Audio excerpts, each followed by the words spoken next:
Graça e paz, meus queridos e amados irmãos em Cristo. Graça e paz da parte de Deus nosso Pai e do Senhor Jesus Cristo. Louvado seja o Senhor.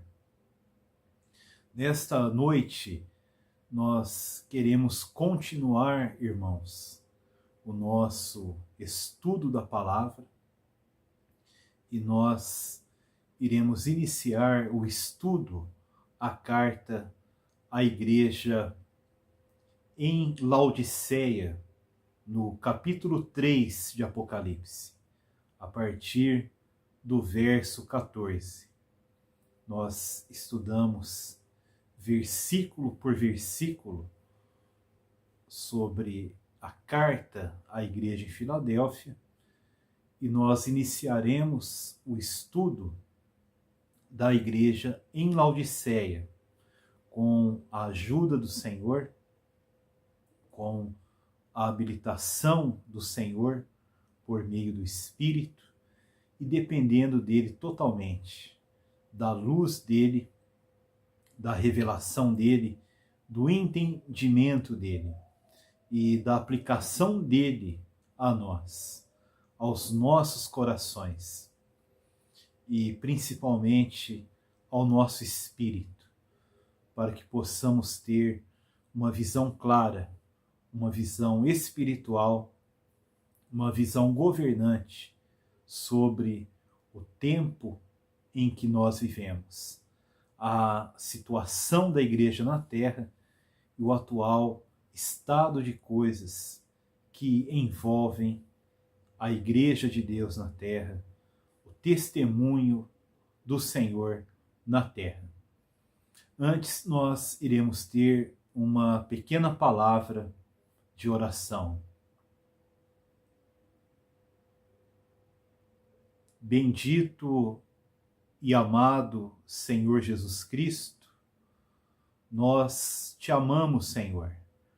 Nós voltamos o nosso coração a ti em amor, para conhecermos mais do teu amor, recebermos mais do teu amor, e com este amor poder te amar, Senhor. Amar a tua pessoa bendita, amar a tua obra, a tua palavra, e também amar a tua igreja, amar os nossos irmãos, amar a tua obra, o teu ministério, amar a tua obra de edificação em nós, na tua igreja. Senhor, abre os olhos do nosso coração, ilumina os olhos do nosso coração, nos conceda entendimento espiritual, nos conceda uma visão nova, uma visão ampla, uma visão mais profunda da tua pessoa, do teu propósito, da tua igreja. Senhor, ajuda-nos pelo teu Espírito. Ministra a nós pelo teu Espírito. Traz mais visão de ti mesmo, mais luz sobre o Senhor. Apareça para nós, se mostre a nós e tenha misericórdia de nós. Continua nos tratando com misericórdia, com compaixão, concedendo graça, porque o Senhor nos ama.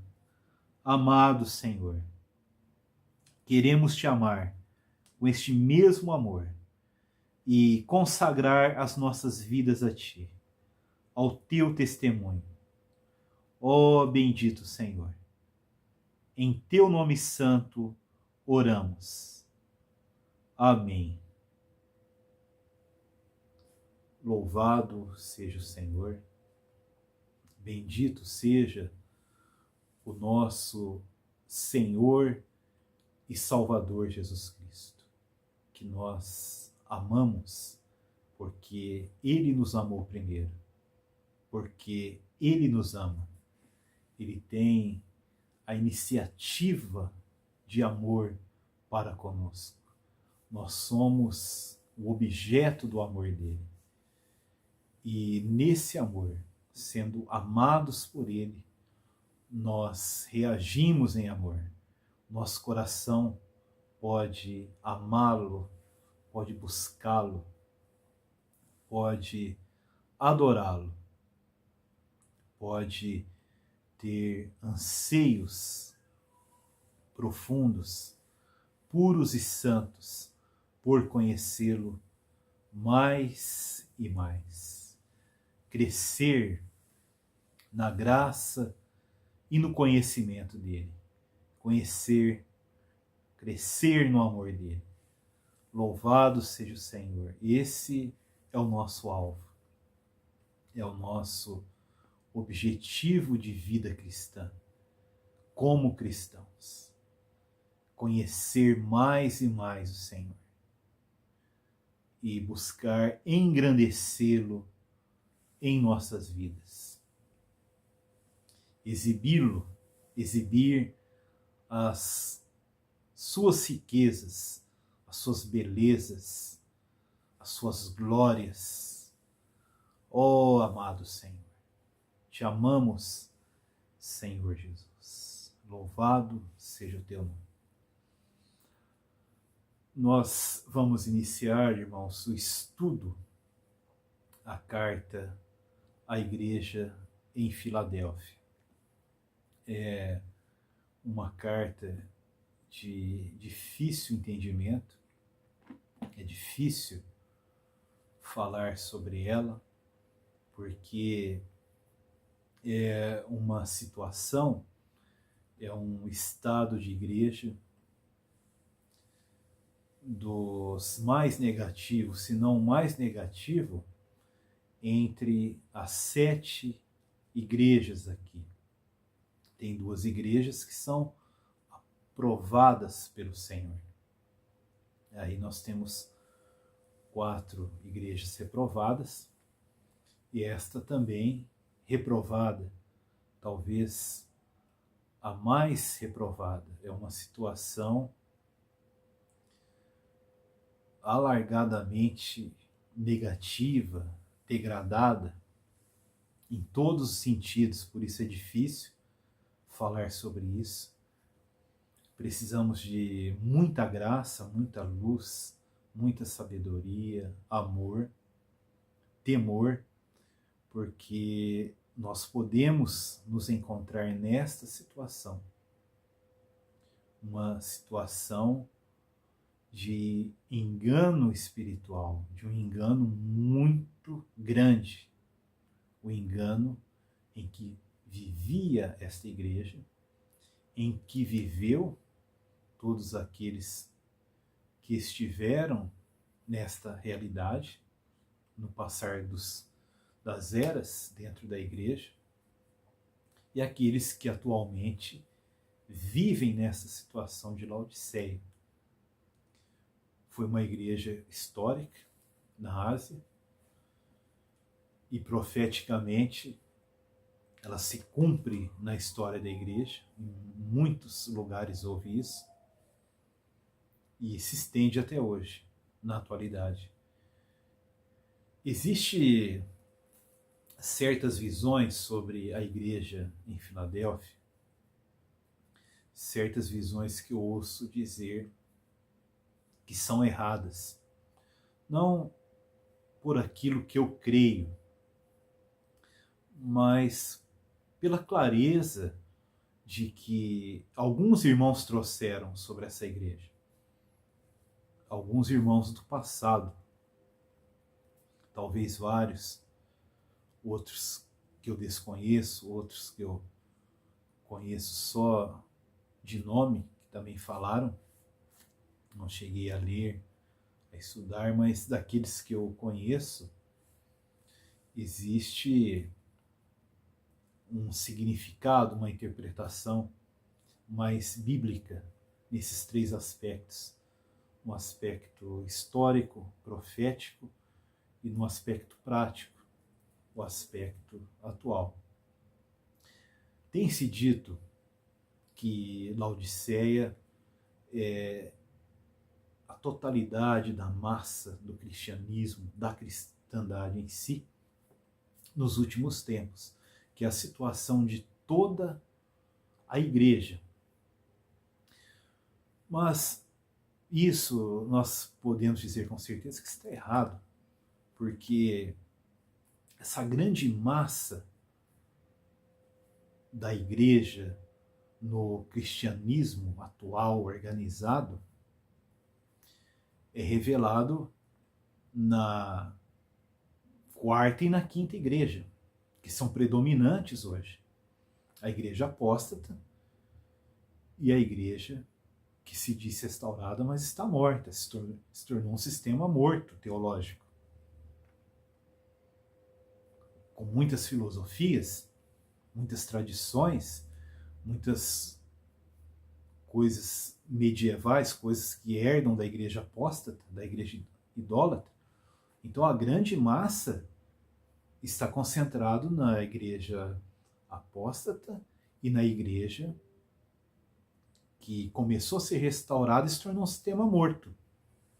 Então não pode ser Laodiceia, porque elas estão juntas historicamente agora, no cumprimento profético. A quarta, quinta, sexta e a sétima igreja caminham juntas, então Laodiceia não pode ser a totalidade de toda a igreja.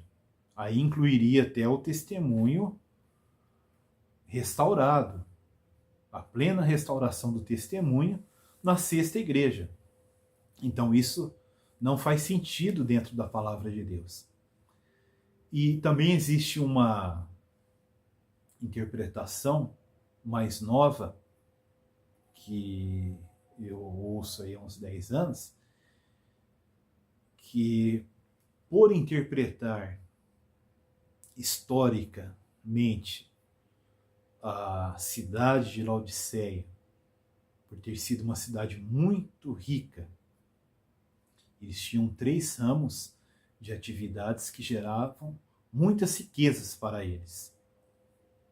A questão dos bancos de ouro, a questão da indústria de tecelagem e a questão da indústria médica, produtos medicinais. Tinha um produto específico, que era o maior lucro deles.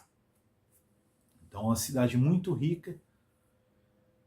E isso pode ser aplicado espiritualmente à igreja, mas aplicar ao aspecto profético, ao aspecto atual, não é correto, porque dizem que Laodiceia significa a igreja agora no final dos tempos, no final dos tempos com muita fartura de recursos, muitas riquezas, a condição de ter prédios milionários, recursos milionários de comunicação para se propagar a mensagem do Evangelho.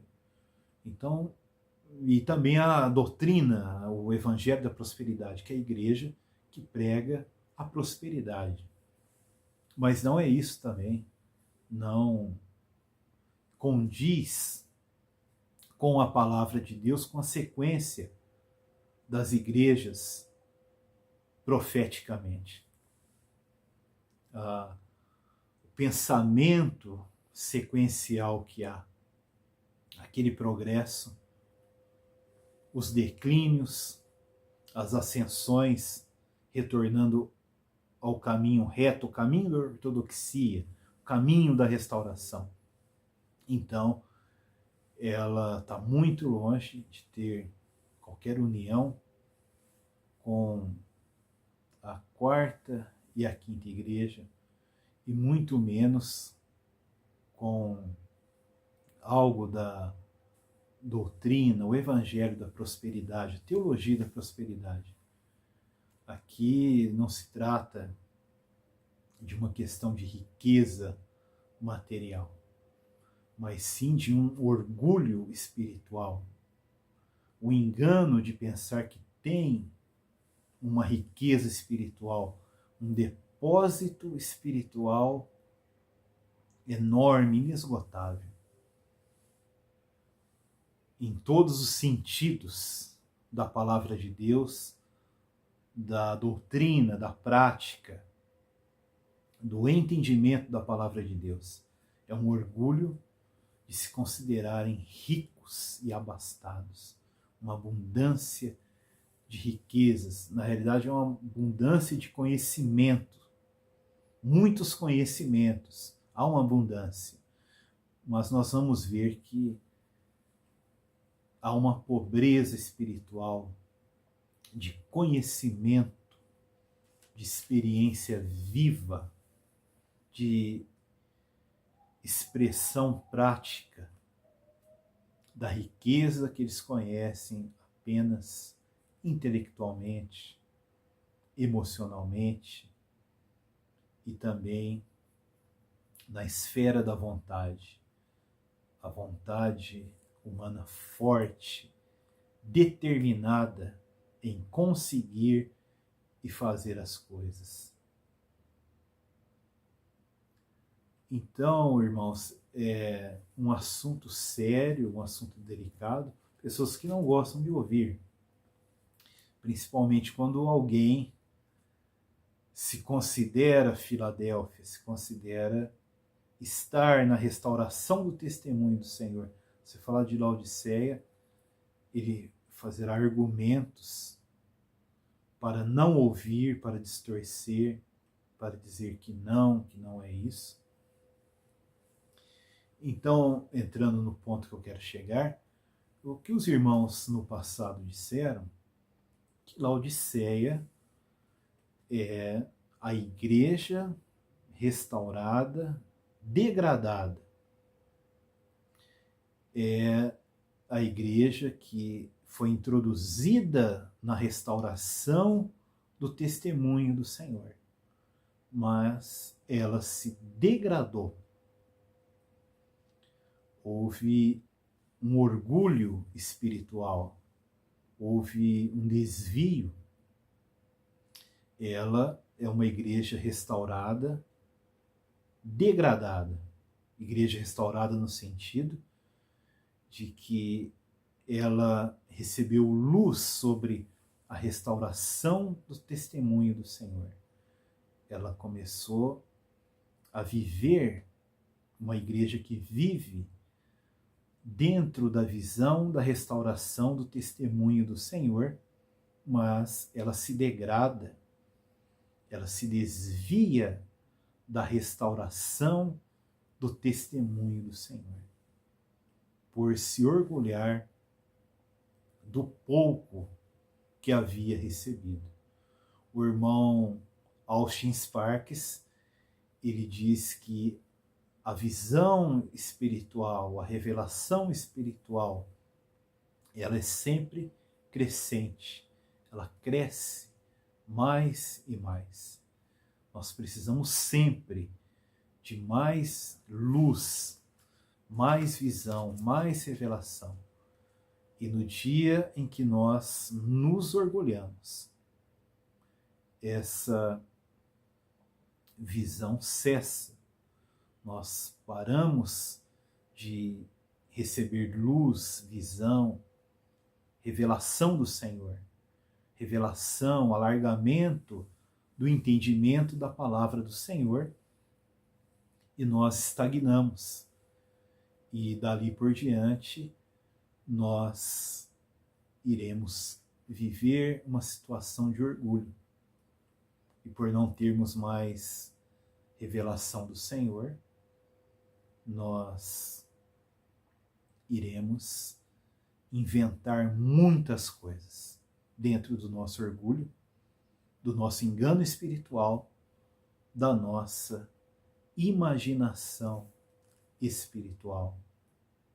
Então, Laodiceia é profeticamente a igreja restaurada, degradada. Isso não significa que todo o testemunho da restauração se desviou. Como nós dissemos, as igrejas podem estar em alguma daquelas 7 situações mencionadas nas 7 igrejas.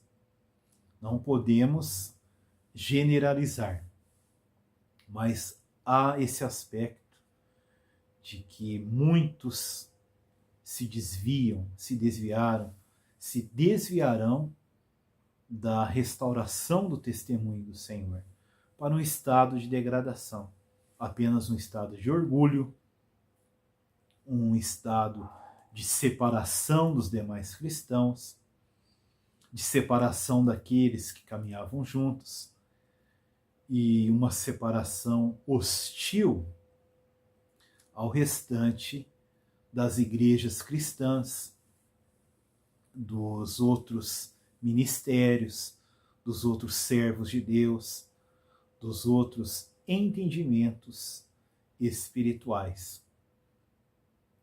Os fariseus, no tempo do Senhor Jesus, a mais severa seita do judaísmo, o significado de fariseu ou de farisaísmo significa separado, separação. E eles se orgulhavam de estar separado de todas as outras correntes do judaísmo, não se misturavam. Eles achavam que tinham a melhor interpretação, que eram os mais ortodoxos, os mais corretos, os mais puros. Eles não se misturavam, eles queriam manter uma pureza e não se misturar. E eles desenvolveram até um sistema, estudando as Escrituras, que eles não precisavam ir ao templo, levar ofertas, fazer ofertas. Muitas coisas no templo eles não participavam, pelo entendimento que eles tinham. Algumas coisas, sim, eles iam, participavam, porque eles tinham entendimento que aquele sacerdócio era degradado, a situação do templo era corrompida, era uma casa de negócios. Muitos dos sacerdotes ali não eram da linhagem de Arão, não eram levitas, não eram da casa de Levi. Muitos ali eram parentes que pagavam, que ofereciam benefícios para ter a profissão de sacerdote. E os fariseus, sabendo disso, se separaram. Só que essa separação chegou a um extremo de se separarem do Senhor Jesus Cristo, o Messias prometido, o Verbo encarnado, aquele que foi prometido nas Sagradas Escrituras pelos profetas. O orgulho deles de terem tal conhecimento, discernirem aquela situação de degradação, aquela separação deles. Então, o farisaísmo é uma separação orgulhosa. E há grupos que pregam uma separação radical. Consideram impuros os outros cristãos por questões não fundamentais, não essenciais. Coisas que não tocam a fé comum que nos dá a salvação. Então, aqui em Laodiceia, há esse orgulho, há essa separação. Separação de tudo e todos, sempre se separando, se dividindo e se opondo ao testemunho do Senhor. Aqueles que querem viver de uma forma simples a vontade de Deus, a restauração do testemunho do Senhor. O versículo 14 diz: ao anjo da igreja em Laodiceia escreve. Aí tem o pronunciamento do Senhor Jesus, ele revelando algo dele mesmo para aquela igreja. Estas coisas diz o Amém, a testemunha fiel e verdadeira, o princípio da criação de Deus. Aí o Senhor se pronuncia contra a igreja em Laodiceia. Conheço as tuas obras, que nem és frio nem quente. Quem deras fosses frio ou quente. Aqui no início, irmãos, nós vemos a carta à igreja em Laodiceia, escrito ao anjo da igreja. E Laodiceia, o nome dessa igreja, ela nos diz muita coisa espiritualmente. Laodiceia, o significado é o governo ou a opinião do povo. Então, aqui nós podemos ver que esta igreja, ela era governada pela sua própria opinião, pelo seu próprio ponto de vista. Outra coisa interessante é que a palavra povo aqui, que significa um povo comum, é a palavra leigo. É a opinião dos leigos, ou o governo dos leigos. Algo que é necessário entendermos, a questão do sistema de clérigos e leigos. Nós já estudamos, o Senhor nos mostrou que o Senhor condena o sistema de clérigos e leigos. E alguns anos atrás, um irmão, ele foi muito iluminado no Senhor, foi sábio em falar essa questão. O Senhor, ele condena o sistema de clérigos e leigos, essa divisão de clérigos e leigos. Por quê? Na realidade, existe clérigos na igreja e também existe leigos. Todos os cristãos são clérigos, são sacerdotes, têm a função sacerdotal diante de Deus em Cristo Jesus. Todos os redimidos são clérigos, são sacerdotes que podem servir a Deus em Cristo Jesus, na graça que Deus supre segundo os dons da multiforme graça de Deus.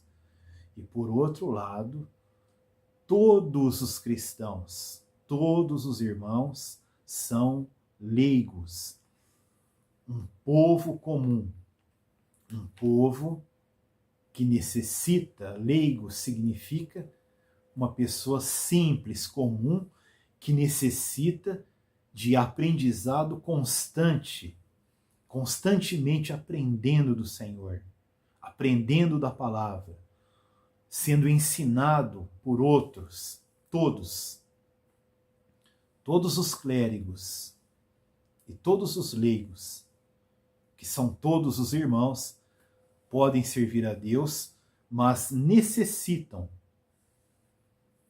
de treinamento do Senhor, discipulado do Senhor durante toda a caminhada. Então essa separação de clérigos e leigos, ela não é bíblica, porque todos são clérigos e todos são leigos.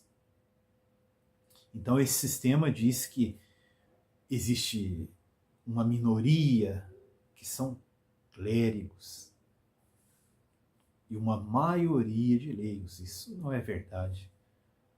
Isso é contrário à palavra de Deus. A palavra de Deus afirma que todos são clérigos, são sacerdotes. E todos são leigos, são aprendizes ao mesmo tempo. No dia que um clérigo, um sacerdote, nesse sacerdócio universal, pensar que não precisa de mais nada, de conhecer mais nada, ele perde seu sacerdócio. Ele deixa de ser clérigo, se torna só leigo, um leigo orgulhoso. E aqui nós vemos essa situação na igreja em Laodiceia. A opinião, o governo dos leigos. Eles chegaram num ponto que pensaram que não precisavam mais aprender, conhecer mais nada, que o entendimento deles, o achismo deles, a capacidade intelectual deles era suficiente para eles. Eles deixaram de aprender do Senhor e de aprender uns com os outros, mas cada um com a sua própria opinião.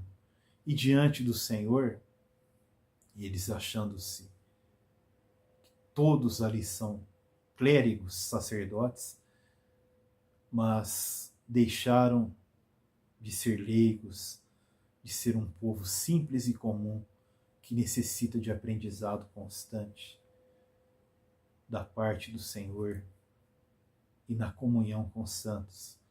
E aos olhos de Deus, eles são leigos, literalmente. E um leigo de uma forma negativa, não é o leigo que busca discipulado, mas um leigo que deixou o discipulado e pensa que é rico e abastado em conhecimento espiritual, conhecimento doutrinário, teológico, bíblico, de experiências, aquelas experiências passadas, ele traz para o presente, produz uma nova forma naquilo que já passou. E assim essa igreja é a opinião dos leigos, aqueles que se consideram somente clérigos, mas aos olhos de Deus são apenas leigos. Eles não guardam mais a palavra de Deus. Eles seguem a sua própria opinião. Eles têm opiniões sobre a palavra de Deus, sobre a doutrina, sobre o serviço da igreja, sobre os julgamentos que devem ser feitos. Então essa igreja tem esse significado, a opinião dos leigos, o governo dos leigos também, antes que eu me esqueça, o julgamento dos leigos. Eles governam, eles julgam conforme a opinião deles, o achismo deles, a axiologia deles, segundo o entendimento de cada um. Tem irmãos que já falaram para nós, né, nos ensinaram que essa igreja ela está em paralelo com a época do povo de Israel no livro de Juízes. Cada um fazia o que bem entendia, o que pensava ser certo. Essa é a situação dessa igreja.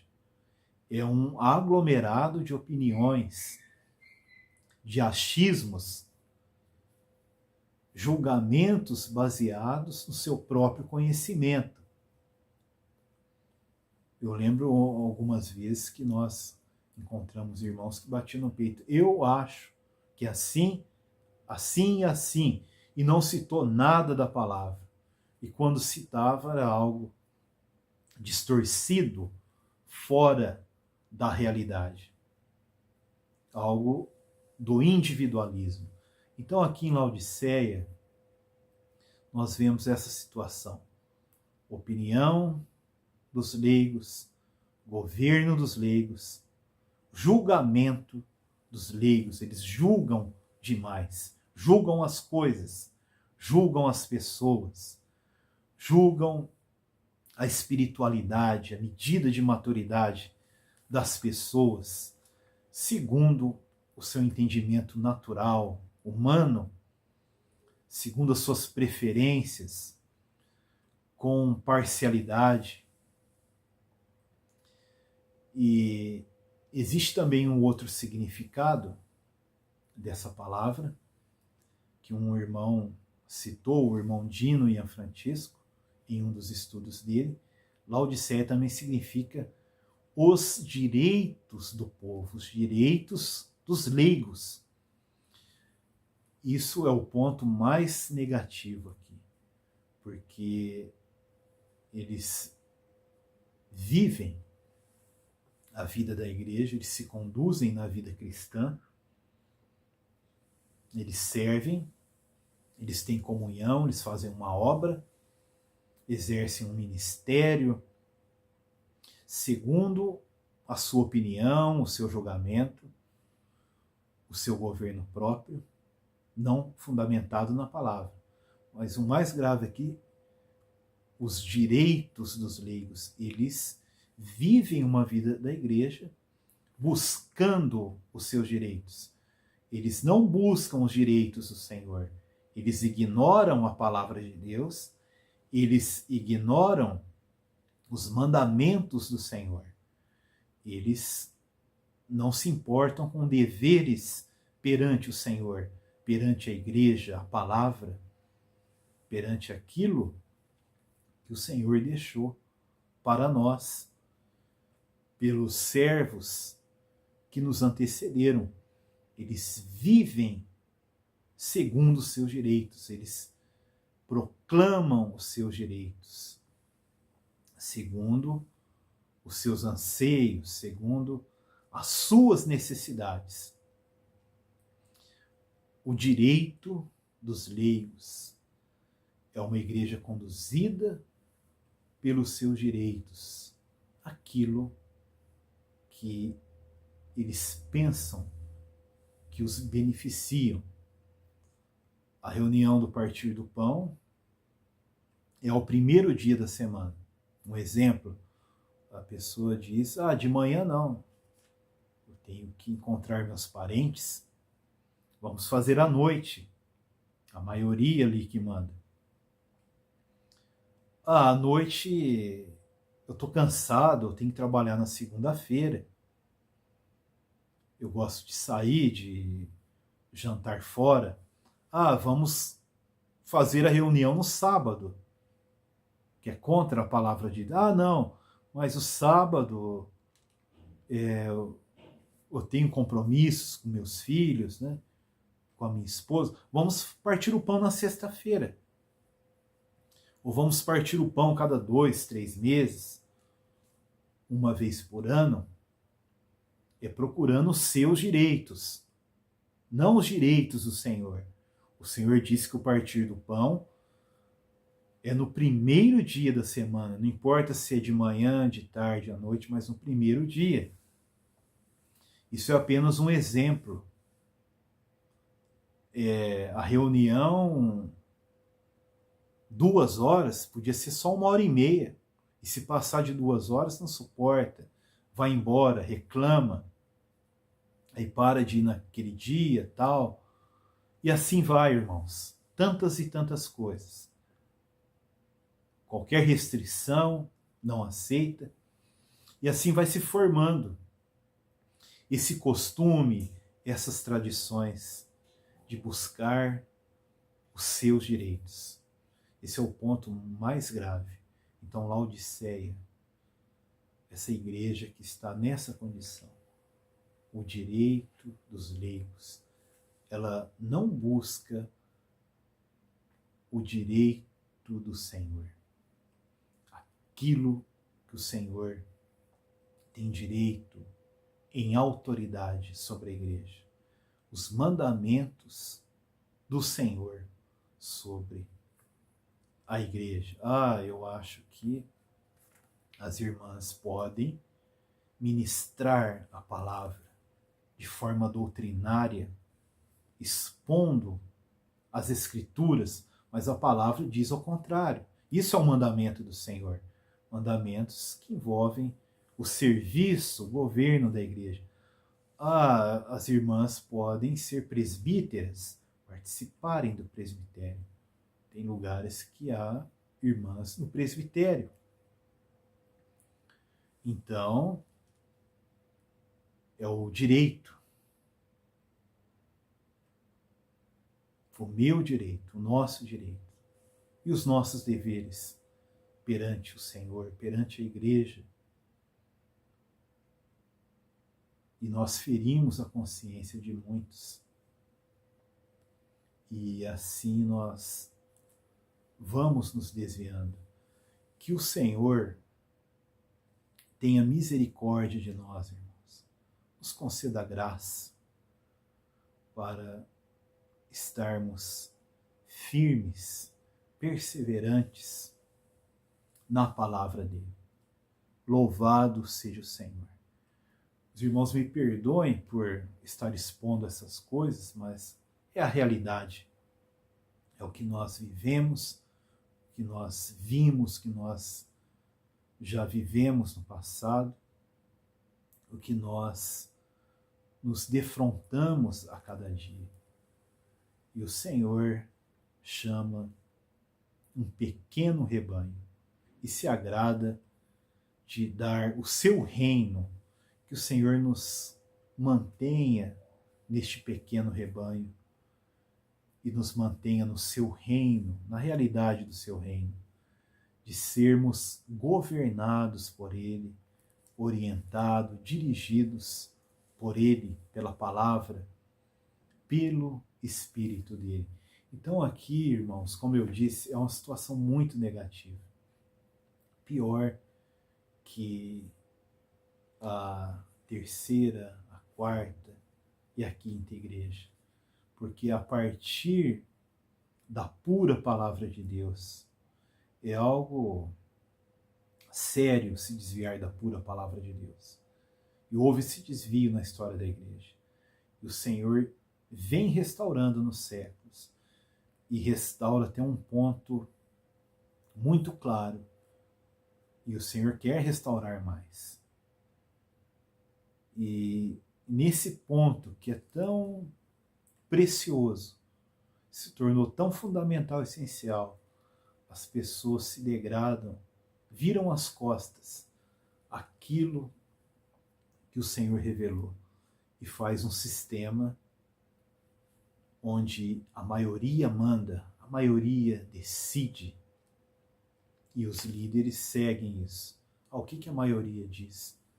O que a maioria pensa naquele aglomerado de opiniões?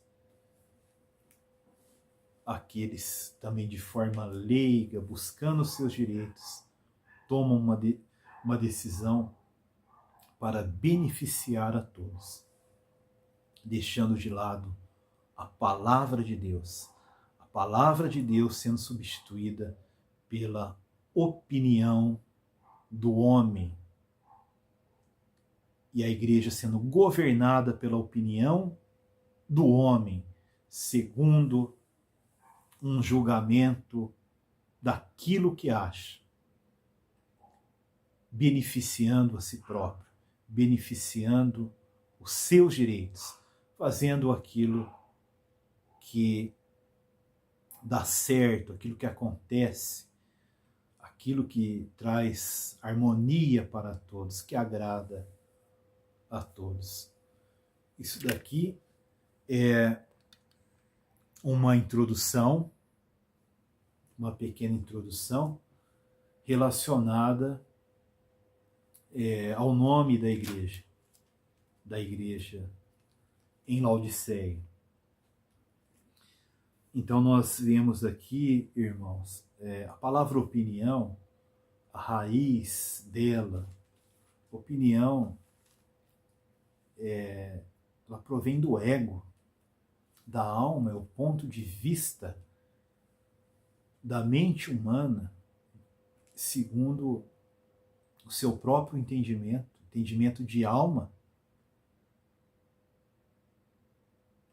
A opinião é a expressão do ego, como os irmãos já nos falaram, servos de Deus exporam para nós. Não é a unção do Espírito trazendo luz, entendimento, um sentimento que pode ser exposto em comunhão. E aquele sentimento, se for confrontado, vai passar por oração, humilhação, por espera, não vai se tornar uma luta. Aquilo que vem do ego se torna luta, se torna algo imposto, uma opinião imposta, um julgamento severo. E sempre buscando os seus interesses, aquilo que é mais fácil, aquilo que funciona, aquilo que agrada a todos, aquilo que não mexe na zona de conforto. Paulo disse para Timóteo, para quando ele fosse julgar as causas, ele não poderia ter parcialidade nem prevenção. Então, nessa esfera, há muita parcialidade e prevenção. Na igreja, em Laodiceia. É o que eles viviam, é o que muitos viveram, e o que está ocorrendo hoje. E num cenário desse sempre tem lutas por poder, lutas por liderança, pessoas querendo aparecer, e tristemente sempre haverá divisões. Num ambiente desse, sempre haverá uma divisão, uma separação, uma nova reunião, ou isolamento, você não divide, mas fica isolado. Tristemente, essa situação dessa igreja, e ela é grande, ela cresce, ela vai se desenvolvendo, ela não se mantém na unidade saudável, sempre se dividindo, porque cada um tem a sua opinião, tem a sua interpretação. E quando alguém é verdadeiramente usado pelo Senhor, traz luz, traz um tipo de admoestação, advertência, uma nova luz, com certeza será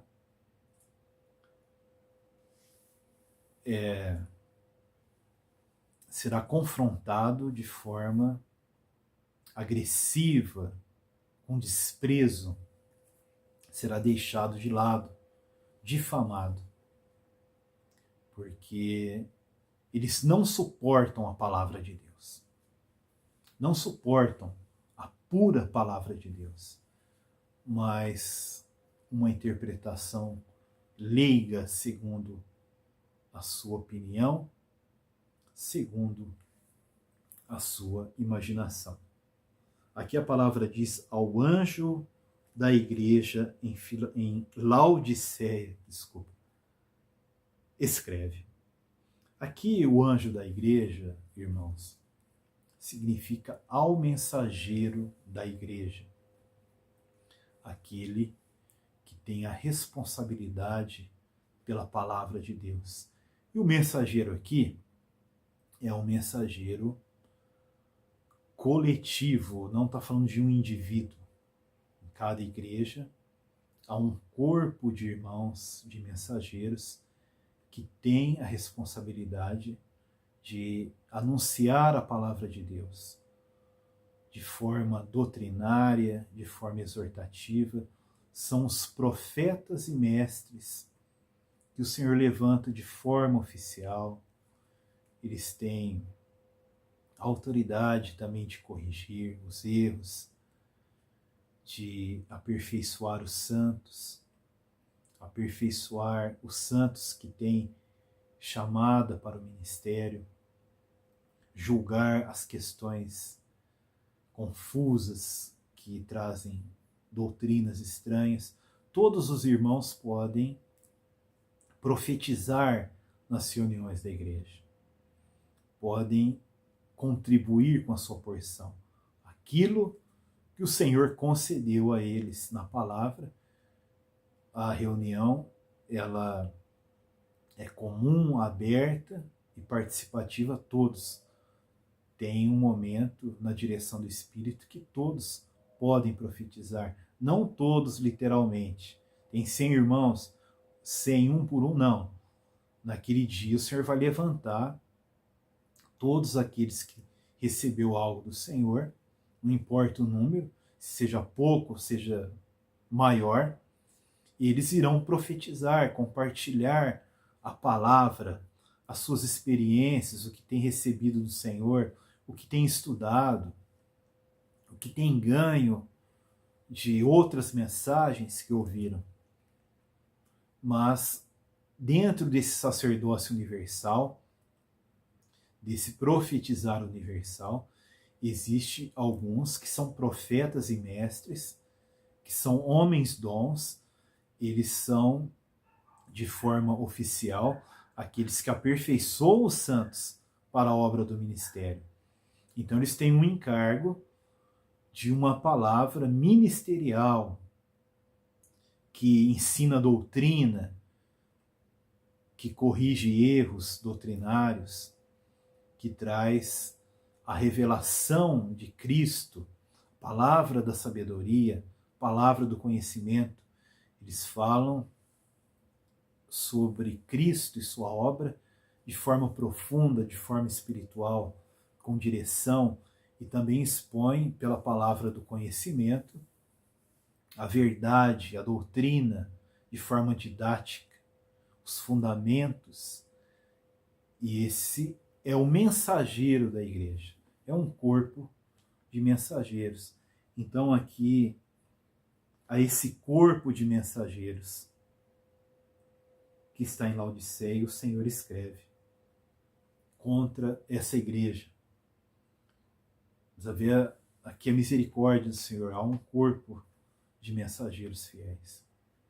E o quanto esses mensageiros sofrem espiritualmente para trazer a palavra de Deus a todas as igrejas, ajustar os santos, aperfeiçoar os santos, fazer com que os santos funcionem nos ministérios da igreja, no ministério da palavra, ministério da oração, ministério de serviços, ministério das contribuições, tudo para edificação do corpo de Cristo. O versículo, a continuação do versículo 14,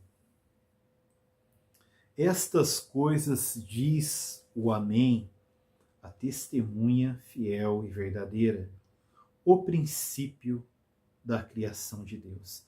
Aqui o Senhor se coloca como o Amém verdadeiro. Nele, em Cristo Jesus, está tanto o sim como o amém.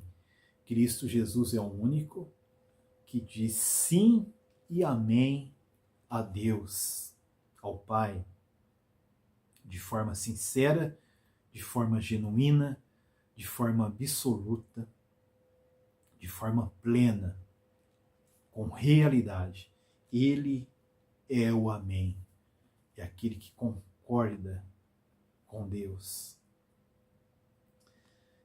E nós podemos tocar aqui, irmãos, que nós, na nossa natureza, nós não conseguimos ser esse amém, a dizer sim e amém de forma absoluta, a concordar, a viver em harmonia com Deus, viver dentro da vontade de Deus. E esta igreja é uma igreja que não dizia amém à palavra de Deus, ela não concordava com a palavra de Deus, ela não se submetia à palavra de Deus, ela não se submetia à vontade de Deus, porque eles desvalorizavam a palavra de Deus. Eles valorizavam as interpretações deles, segundo as opiniões deles, segundo os interesses deles.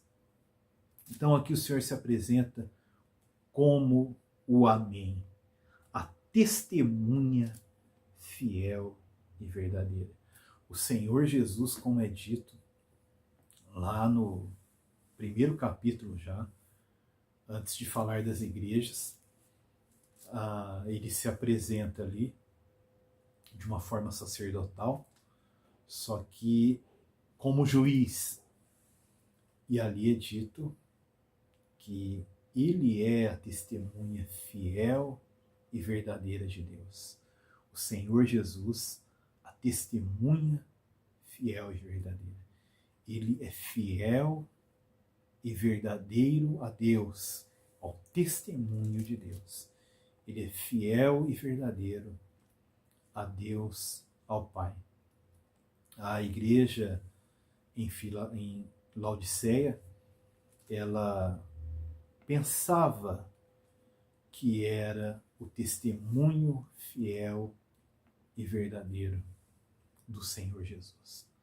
Mas só uma testemunha fiel e verdadeira: o Senhor Jesus Cristo.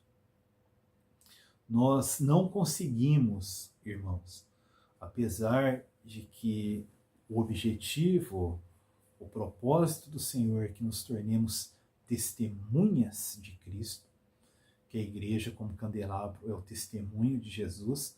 Nós não conseguimos em nós mesmos, segundo a nossa força, o nosso entendimento, as nossas ideias, o nosso conhecimento, a nossa axiologia, a nossa autoestima espiritual.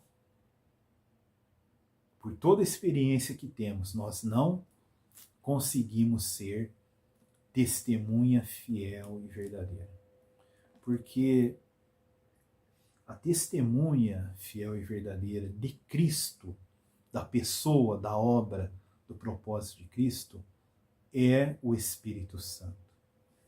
O Senhor Jesus disse lá em João, naqueles capítulos de 14 a 17, tudo que o Espírito revelaria de Cristo, que ele glorificaria Cristo, e que o Espírito, uma das funções do ministério do Espírito Santo, é testemunhar a respeito de Cristo, da pessoa de Cristo, da obra de Cristo, da palavra de Cristo, do propósito de Deus em Cristo.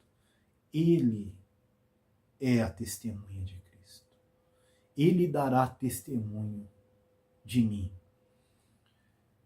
Se o Espírito Santo não der testemunho de Cristo a nós, revelando Cristo, a sua obra, o seu propósito, nós não conseguimos ser testemunha de Cristo. Nós seremos falsas testemunhas.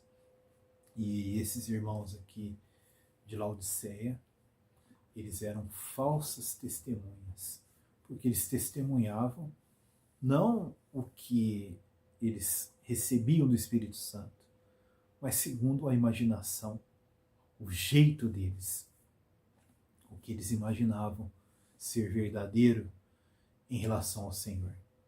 Uma visão distorcida da pessoa, da obra de Cristo. Cristo é a testemunha fiel e verdadeira. E quem dá testemunho dessa testemunha é o Espírito Santo.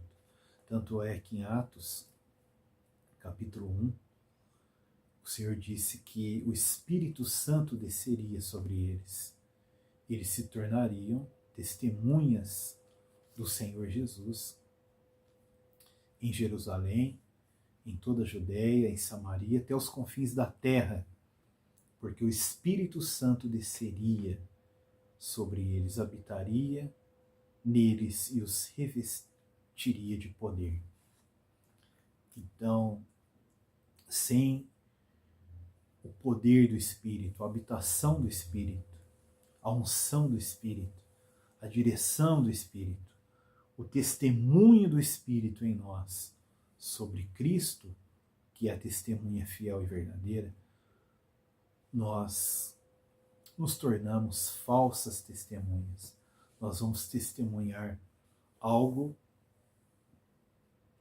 que não condiz com o caráter e a natureza de Cristo.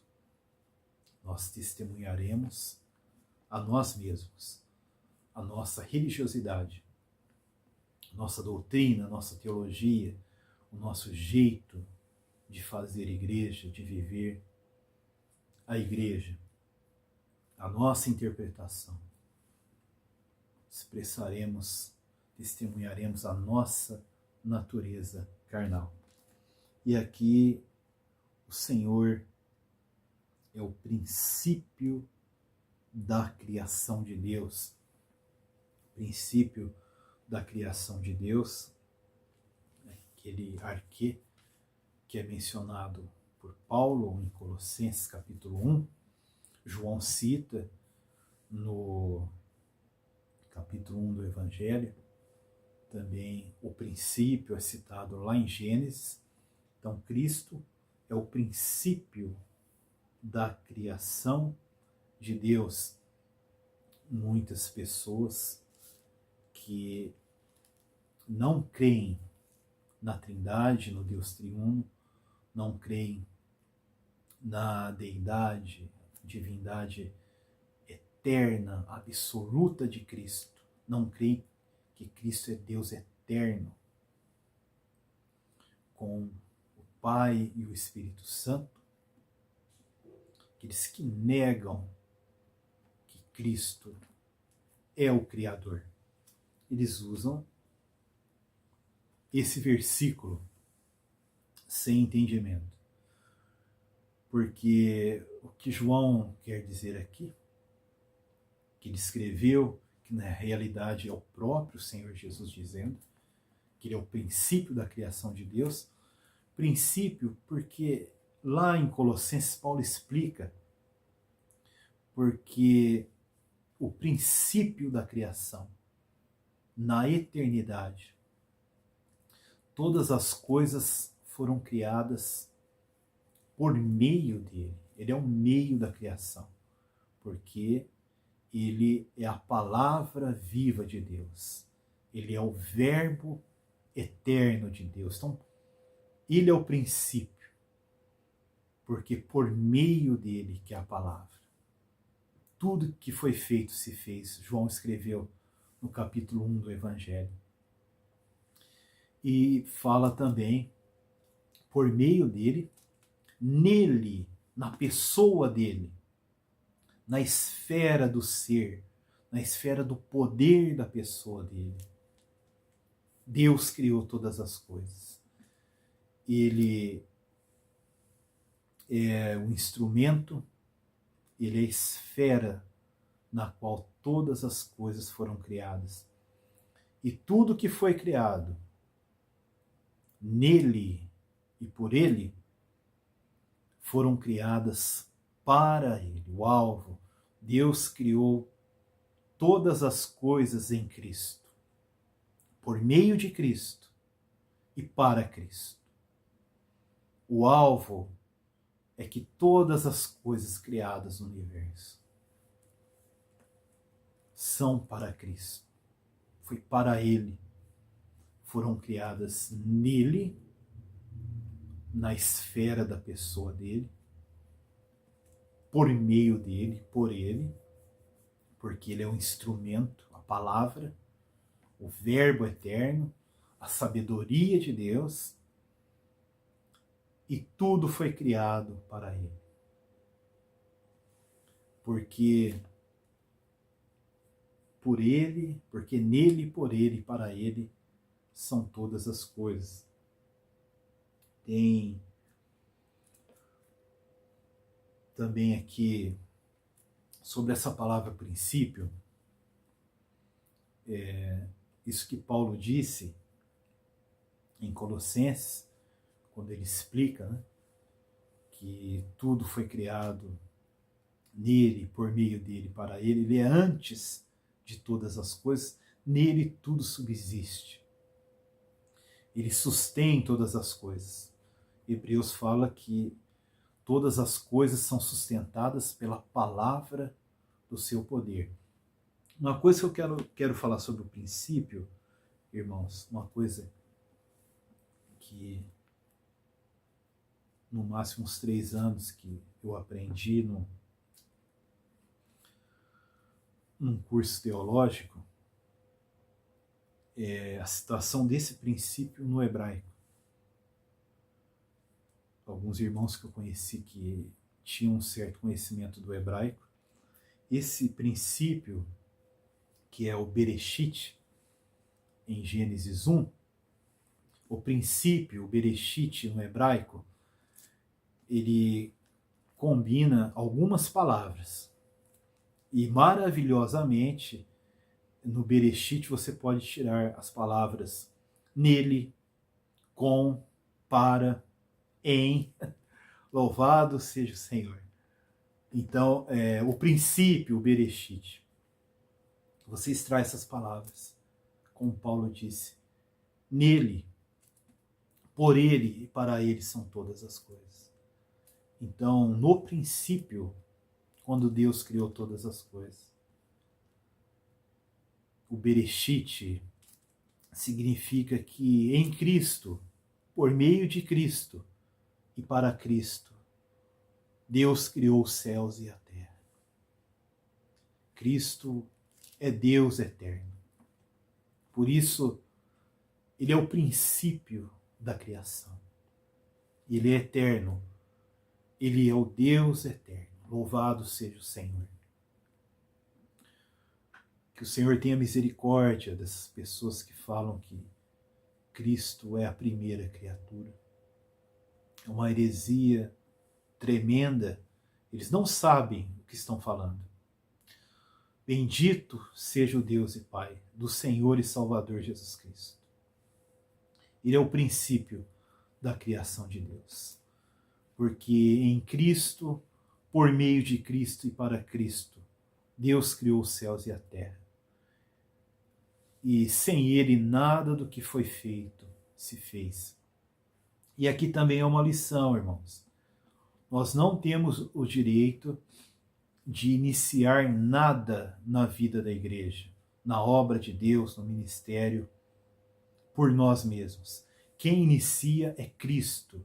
Ele inicia uma igreja local, ele inicia os obreiros, os ministros da palavra, ele inicia tudo.